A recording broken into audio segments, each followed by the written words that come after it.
MMA Meltdown on the Fight Network continues. I am Gabriel Morency. I've been looking forward to getting this gentleman on MMA Meltdown for a couple of months now, actually, as I'm a regular on his show, Off the Record, seen daily on TSN. Michael Landsberg has been a mainstay at TSN. Of course, TSN and the Fight Network, your exclusive home to UFC coverage in Canada right now. And I don't think a lot of viewers of TSN or the Fight Network are actually aware of just how passionate Mr. Michael Landsberg is about mixed martial arts. We're now joined by Michael Landsberg. Michael, welcome to the program. Thanks for joining us. Always a pleasure. Well, I was going to say always a pleasure, but I've actually never been on before. I mean, you said we've been trying to get him for a couple of months. That implies that I haven't been available. The truth is, this is the very first time that you've asked me to be on. And anytime you've asked me, I will be on, Mr. Gabe Morency. So let's do it. No, and I appreciate that. I do appreciate that. Yeah, I'll blame Orville, your great producer that you have, telling me, I don't know, Landsberg's a pretty busy guy, but that's right. We're going to reverse the roles here a little bit. I'm going to be asking you the questions. And first one out of the gate, I don't know if you remember this. It's probably over 10 years ago, or about 10 years ago or so. But you, I, and Showdown Joe Ferraro worked a Apex Championship fighting card. And, Joe was the analyst, you were the play-by-play, and I was in the hallway asking the fighters how much it sucked to lose after they lost, or how great it was that they won after the fact. So, a lot of people don't realize that, you've been following mixed martial arts. You're not just a UFC fan. You've been passionate about this sport for a while. Yeah, and I'm actually wondering why you would say not a lot of people know that. And the suggestion is, and a lot of how I interpret what people think of me, obviously, is through Twitter. And a lot of it is after, actually, the first Chael Sonnen, and then the first and only, and likely ever only, CM Punk. But, yeah, I'm a fan of the sport. I've actually traveled to Las Vegas a few times to watch it with my family. Am I the biggest fan? Do I like UFC or MMA as much as I like NFL football? No. But do I like it more than I like baseball? Yes. Do I like it more than I like many other sports? Absolutely. Now, you mentioned CM Punk. Now, CM Punk went on your program Off the Record after he signed with the UFC. And he had been doing interviews all day, and he seemed to be pretty much in a bad mood from the get-go. Yet you've always had a great relationship, and that's one of the favorite things of your program. I remember in the old days, so your Bret Hart interviews were legendary. And, the rapport that you had with professional wrestlers was seen to be very, very good over the years, and it was great to watch.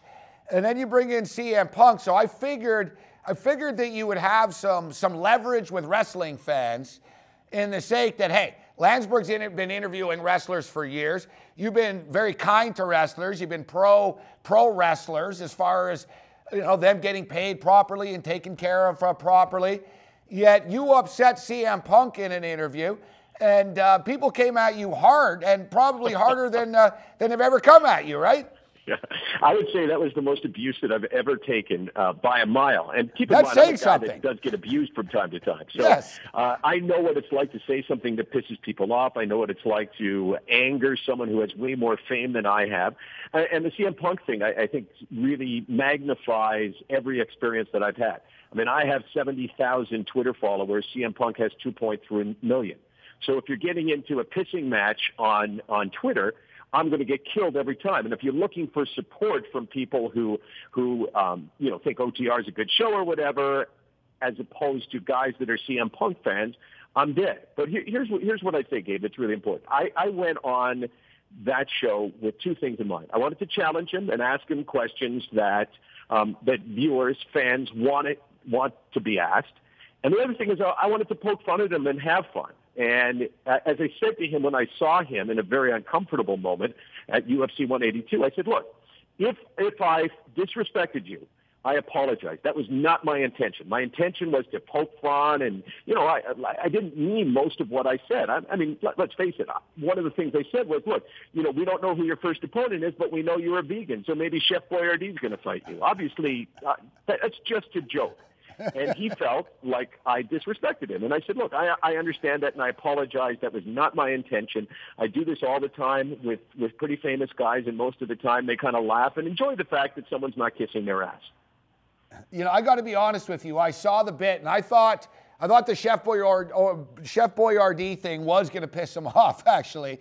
I thought that was one. So what happened when you saw him at UFC 182? You said it was awkward and brief. What happened? Well, actually, there's video of it because so I was at UFC 182, which was the January 3rd or whatever.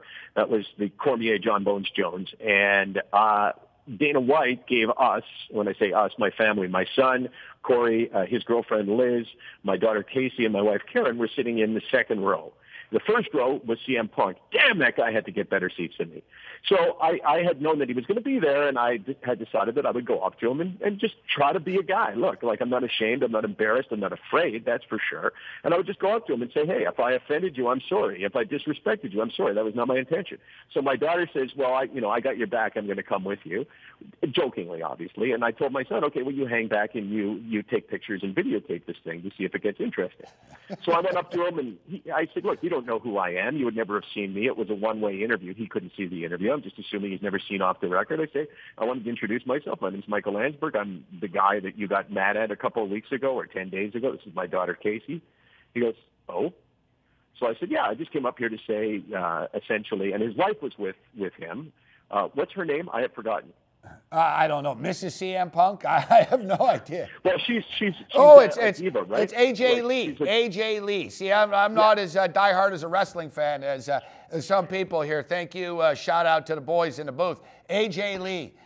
So AJ says to me, "Oh, I'm AJ. I'm CM's wife," and I think she realized that this was all good natured, right? I'm there with my daughter. I'm not confronting him. I said, look, I apologize if you felt like I disrespected you, and it's my fault if that happened, and I'm sorry, I didn't mean to do that.